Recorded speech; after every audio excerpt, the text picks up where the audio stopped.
Is innovative leadership merely about being in the right place at the right time or some flash of genius? Or is there a smart way to nurture creativity and build a pipeline of consistent innovation? You can probably guess my guest's answer, but in a few minutes, he'll actually tell you how you can be a more innovative leader. Stay tuned. This is Business Confidential Now with Hannah Hasl-Kelchner, helping you see business issues hiding in plain view that matter to your bottom line. Welcome to Business Confidential Now, the podcast for smart executives, managers, and entrepreneurs looking to improve business performance and their bottom line. I'm your host, Hannah Hasl-Kelchner, and I have another amazing guest for you today.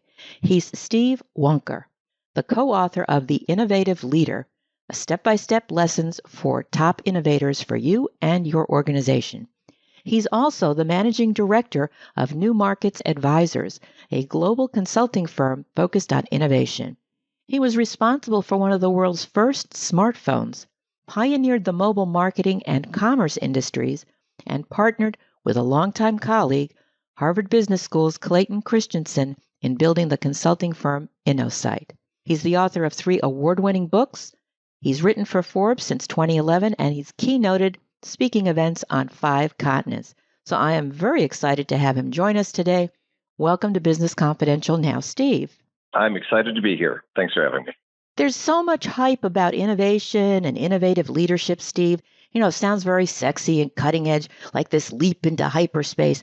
But I am curious to know what you mean by innovation. What qualifies something as a true advance? How do we cut through the hype?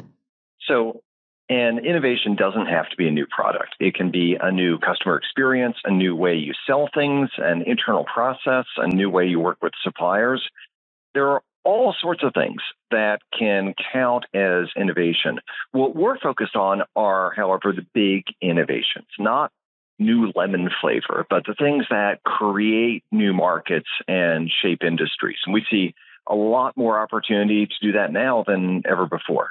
Well, what's happening in the marketplace that allows you that leap, so to speak, into new markets? Is it the technology? Is it the new generation of employees that are coming into the market? Help me out. So innovation loves change. And if there's one thing that's for certain, it's that we've got more change and uncertainty than ever before. So it could be disruptive technologies. You alluded to Clay Christensen, who I worked with for many years. He would have loved seeing the advent of AI and all the disruption that can unleash. But it's way more than technologies. It's new business models. It's ways that people are crossing product and service boundaries, new ways to rethink customer experiences. There's this blending of industries and this upswell of asymmetric competition, which creates a lot of threat for the incumbent companies, but tremendous opportunities for the attackers out there. All right, so we got all this opportunity out there. What type of culture in an organization is needed to support innovation? In your experience in research, what does an innovative leadership model look like?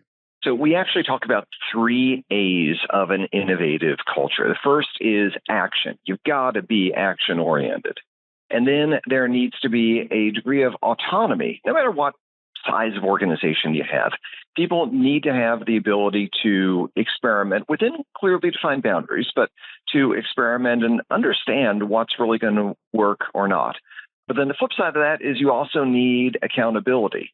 So if you're going to really devolve that responsibility, then people have to have clear metrics that are good milestones for, are we actually getting to where we need to go, realizing that no innovation is going to be perfect out of the gate. But if you're on the right road, then that's what you want to incent. Okay, I understand this idea of stumbling forward, if you will. And I'm curious, though, about, you mentioned accountability, because somebody in a leadership position needs to be able to set some kind of benchmarks for what they'll be accountable for. How do they do that? Right. So the right metrics change depending upon where you are in an innovation cycle or an innovation journey. Early on, it might be about the inputs. Are you putting in the right amount of resources, talking to an appropriate number of customers, vetting an appropriate number of ideas or suppliers?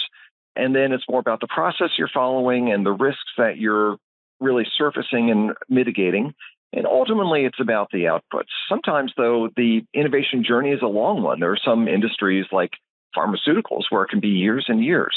And so you need to have appropriate milestone outputs along the way, too, to have the right metrics. But look, the old adage is what gets measured gets managed. And that certainly applies in innovation, too. Metrics aren't very sexy, but they're really important no matter what the size of the company.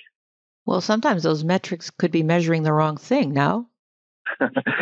Yeah, I talk about in the book when I talked to the head of a big consumer goods company, and he bragged that 95% of their concepts made it from initial concept through to product on the shelf.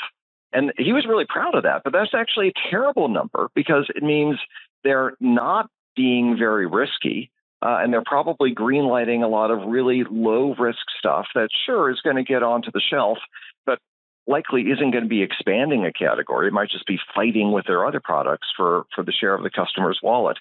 So absolutely, you need to be thoughtful about what it is that you're measuring. A lot of folks don't, or they cross-apply what they're measuring in sort of a core, stable business to a much more dynamic space, and then you get the wrong behaviors, like in that consumer goods company.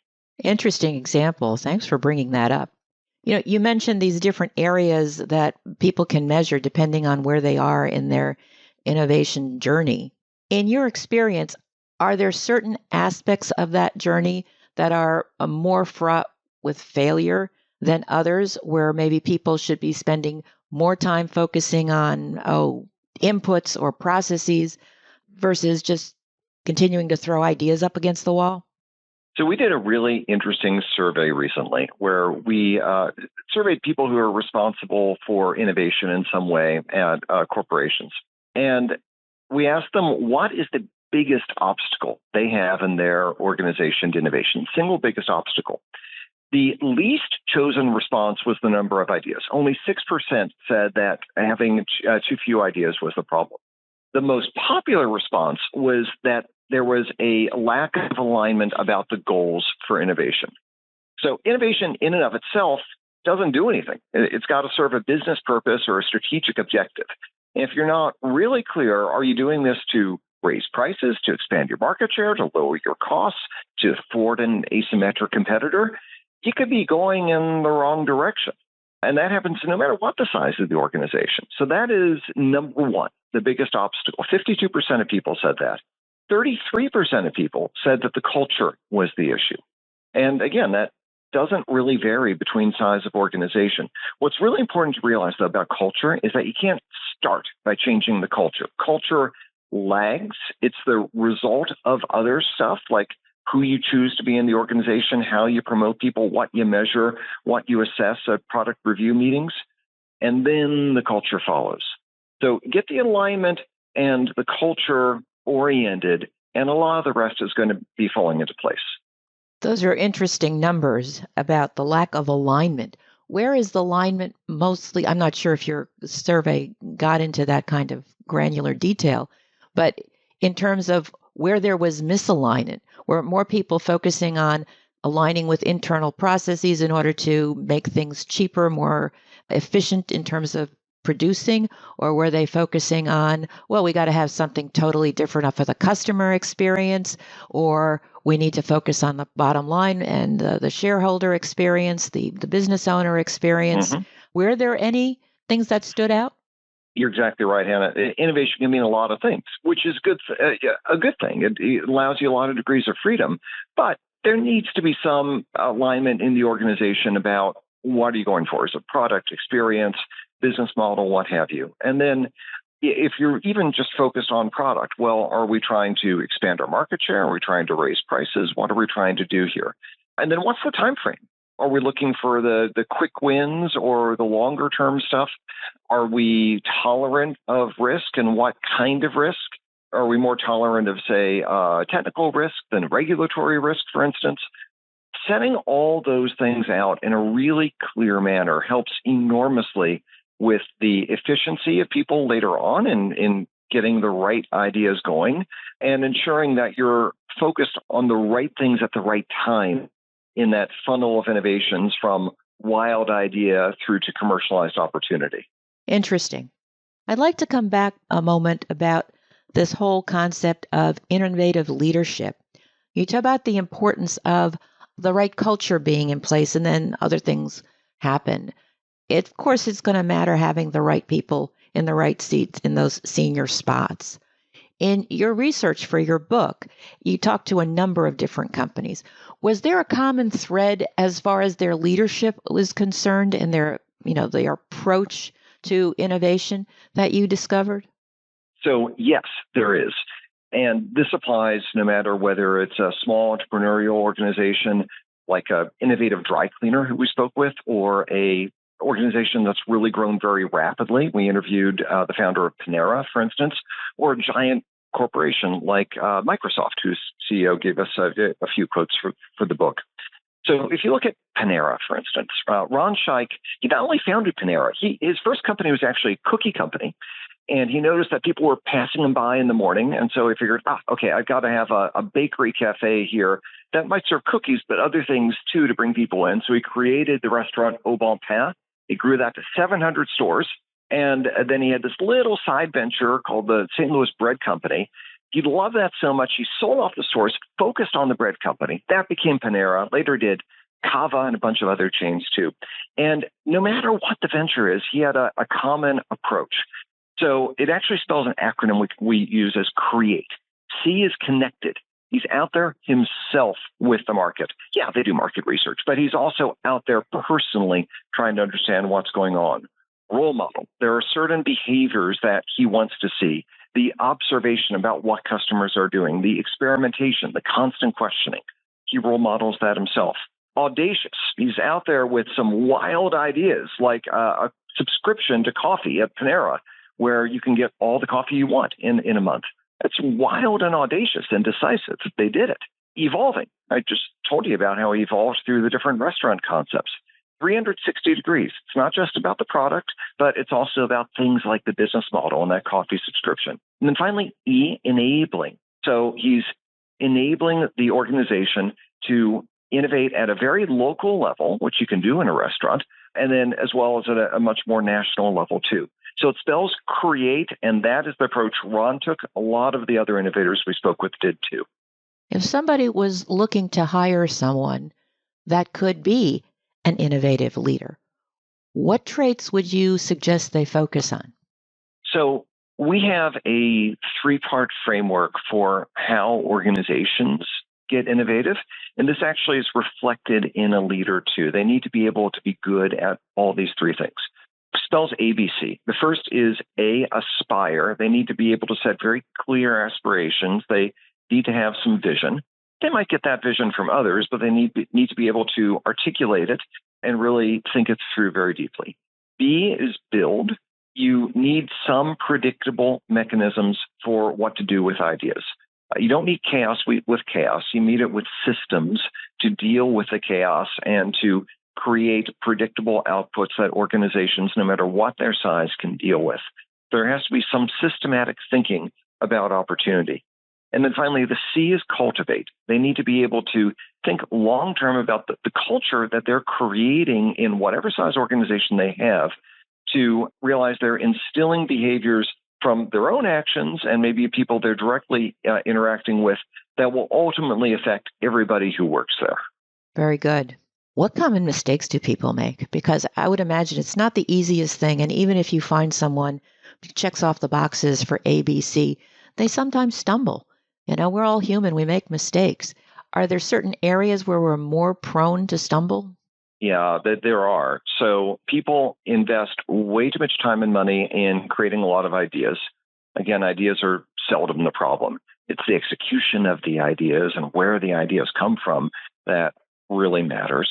So that's one. Another big mistake is that they don't experiment very much. They get so invested in their ideas And if there's any experimentation, maybe it's off in some product development lab, but it's not in the business. And they need to experiment in the business. The nature of innovation is that there's a whole lot of uncertainty that's going to be out there. And then they think that it's going to come in a flash of inspiration, sort of right out of the gate, because that's what Hollywood tells us. That's what some really entertaining books tell us, but it's not the truth. And the truth about innovation is that it's a team sport, and things get shaped and they morph over time. And so there needs to be that degree of adaptability. But then the final mistake I'll leave you with is that they're not decisive enough. They let things linger too long, and they need to be sort of ruthless about stopping the doomed projects, and they need to double down on the ones that do work. To my mind, venture capitalists are the best innovators out there because they know how to cultivate innovation in an ecosystem of their portfolio companies. And they do it through making some really tough decisions. They're really decisive, both about killing as well as about doubling down. Interesting. When it comes to being decisive, what kind of timeline, if there is one, would you recommend where people say, this is a sunk cost. We just got to cut our losses here, like those venture capitalists would do. But just generally speaking, sometimes, like they say, the darkest hour is just before dawn. How do you know whether success is just around the corner after you've spent all this time trying to, bring this baby to market, or whether you should just say, no, the time isn't right, the resources aren't right, the people aren't right, whatever that is that's not working for you, and throw in the towel? Oh, that is a good question. Well, look, we get emotionally attached to our businesses and our ideas. So it's very useful to have upfront a set of milestones that you've articulated that you want to meet by a certain time frame. Now, for sure, they're going to be wrong to some extent, but if you're missing all of them, then that's an indicator that there's a problem. So you want to give a little bit of time for iteration, but then use those milestones as a disciplining process. Sometimes, though, an innovative leader is decisive in the moment as well, and that you've got to know when to do that. When OpenAI tried to fire Sam Altman as its CEO, Satya Nadella swooped in, and in the course of a weekend, he tried to broker an agreement for Altman to return, and then he hired not just Altman, but basically his whole executive team to come to Microsoft. And then he actually let him return to OpenAI, all in the course of a weekend, because that man is decisive. And he knew that time was of the essence, and he rose to that challenge. That's what an innovative leader does. All right. Well, there could be some listeners out there that are not in one of those do or die moments as AI was there with Mr. Altman. But for a smaller organization, someone who's entrepreneurial, who does have to be nimble just by definition because of where they are, they don't have the depth to be able to financially afford some of these mistakes that larger organizations can carry. What do you recommend they do if they want to become more innovative? How do they start to evaluate where they are and then how to improve? So one of the stories we tell in the book goes way back to not the 2020s, but the 1920s.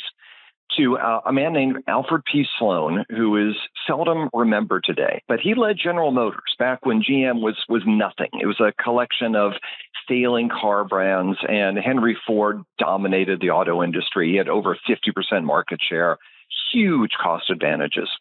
And so Sloan had to think about what could he do? He thought 360 degrees about what he could do. So the auto trade-in is a product of Alfred P. Sloan. Auto financing is a product of Alfred P. Sloan. Multi-brand strategy of all the way from Chevrolet up to Cadillac, that is a product of Alfred P. Sloan. It goes on and on and on. He didn't have the money to innovate in the product or the production line, so he found other different directions that he could innovate in. That's often where it starts for an innovator, finding your degrees of freedom, and then you can start figuring out what you do along those different paths. Excellent. Before we close here, Steve, I'd like to talk about your book, The Innovative Leader, the step-by-step lessons from top innovators for you and your organization. If there's one thing you'd want a reader of your book to take away, or even the listeners from our conversation today, what would it be with regard to innovative leadership? The title of a keynote speech I give is No Genius Required. I actually talk about Leonardo da Vinci to start out, that, yeah, he was a genius, but it was really about his systems, his processes that enabled him to produce the great works. He questioned, he observed, he experimented. So it's actually about the systems that you embrace. Genius is a great thing, but it's not necessary. It's really about having a system that works for you and your organization and your circumstances, making sure that's well understood in your organization. And that's how innovation can really thrive. Very good. Steve, thank you so much. This has really been fantastic. I think we can all kind of get our arms around developing systems and maybe letting them evolve and morph to become more effective and more efficient in terms of being able to generate the kind of innovation that we want and to be the innovative leader that we want to be. If you're listening and you'd like to know more about Steve Wunker and his work at New Markets Advisors or his book, The Innovative Leader, that information, as well as a transcript of today's program, can be found in the show notes at businessconfidentialradio.com. Thank you so much for listening. Please be sure to tell your friends about the show and leave a positive review. We'll be back next week with another information-packed episode of Business Confidential Now. So until then, have a great day and an even better tomorrow.